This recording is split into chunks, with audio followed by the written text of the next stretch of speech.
Hello, everyone. Let me start off by introducing myself. My name is Lisa. I'm a mother of four. I have two grandbabies.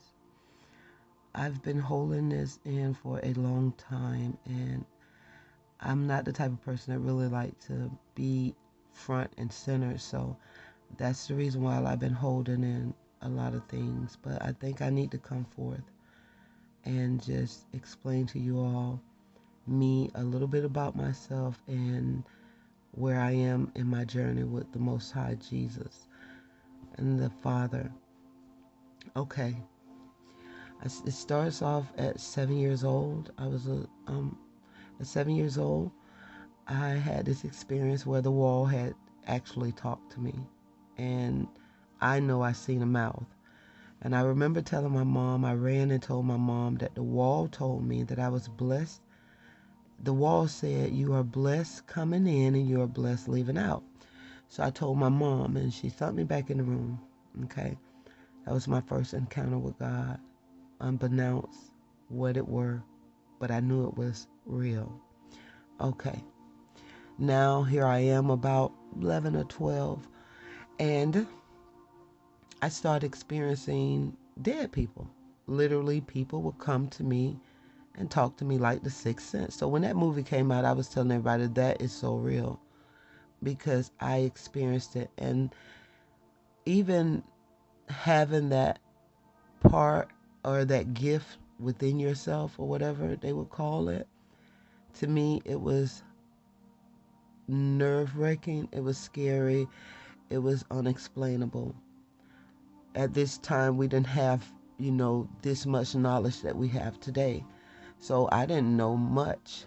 Like I said, I'm 11 years old too. So fast forward, I think I was like 14 years old, and my first time ever seeing a ghost. Yes, a ghost. It is transparent, but it's you can see the body, but you just see through it. So one day, me and my sister and best friend, we walking, and we was walking her home. And back in the days, you had to be in the house before the lights come on, street lights. But if you can remember those times, when the street lights come on, it still be dark. But it wasn't like pitch dark. So we go into to my friend's house, and all of a sudden I look and I see this ghost. Now my sister and them didn't see the ghost, but I tell them, "Y'all don't see that ghost?" And they tell me, "What ghost?" No, I told them, "Wait till the car come and look at the headlights, and you'll see it." So lo and behold, they look at the headlights, and we see this ghost. It was about 16 feet tall, had cowboy hat on, cowboy boots, looked like it had on brown pants. I never will forget because it was something that really penetrated my mind. It astonished me because I never seen something like it. Like I said, I would see dead people in my dreams, but not ghosts, literally ghosts walking the road. So when we seen it, we turned around and ran back to tell my mom about it. So she told us, "Oh, walk her home," but we were scared. So anyways, me and my sister, we walked her home, and when we got by this house that the ghost was walking into, we ran past it real fast. Okay, so when we get home, that was my first time experiencing the ghost. Okay, a couple of months later, I remember dreaming. So all of a sudden, I get these dreams. And these dreams are people that are dead. And they would come to me, and they would tell me certain things, and I would wake up and literally go in there, wake my mom and my dad up, because I was scared, and she would send me back in the room, and I was scared to use the bathroom, and it was like I used to have a tent. When I call it a tent, I would take the blanket and just cover my head because I didn't want to deal with it, and I didn't want to sleep. I was scared to go to sleep. I didn't know better.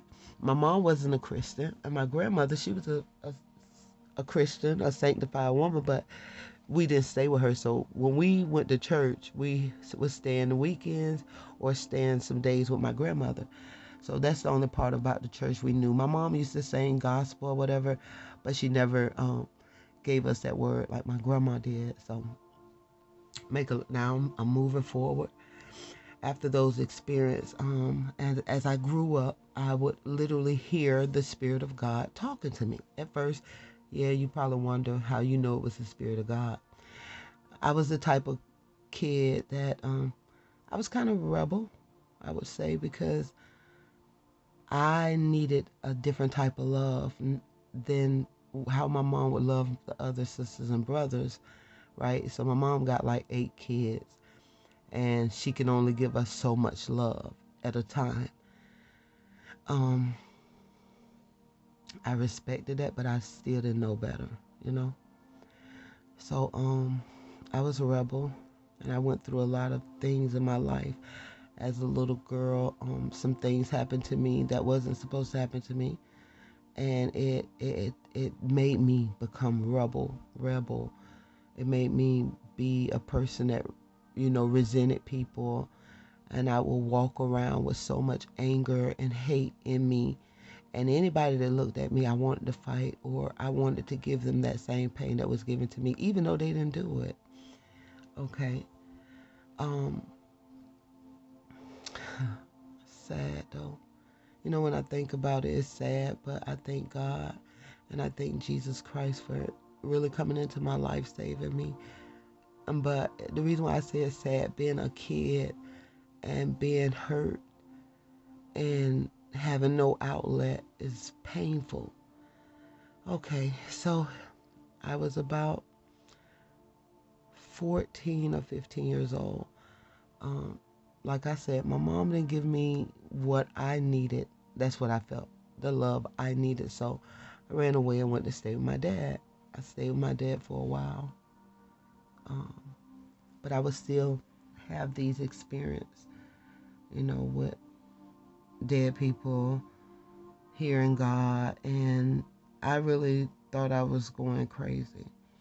So I had this cousin, and every time we would see each other, we would literally fight each other, because that's how we introduced ourselves to each other when we seen each other. It wasn't pain or anything. It was like swinging on each other, but that's how we were. So her mom was a pastor, and I knew that she knew the word. So when I used to pick up the Bible and read the Bible, because remember, I wasn't raised in the church, so I was in and out, in and out. And my first encounter with God was, I was sitting on this porch one day, and my cousin, I would always call her and ask her, what does mean? What does mean? And I picked up the phone and I went to call her and ask her what it mean. And I heard something say, hang the phone up. I hung the phone up and it said, read it. I read it. It said, read it again. I read it again. Read it. Read it. Read it again. I read it. So, excuse me.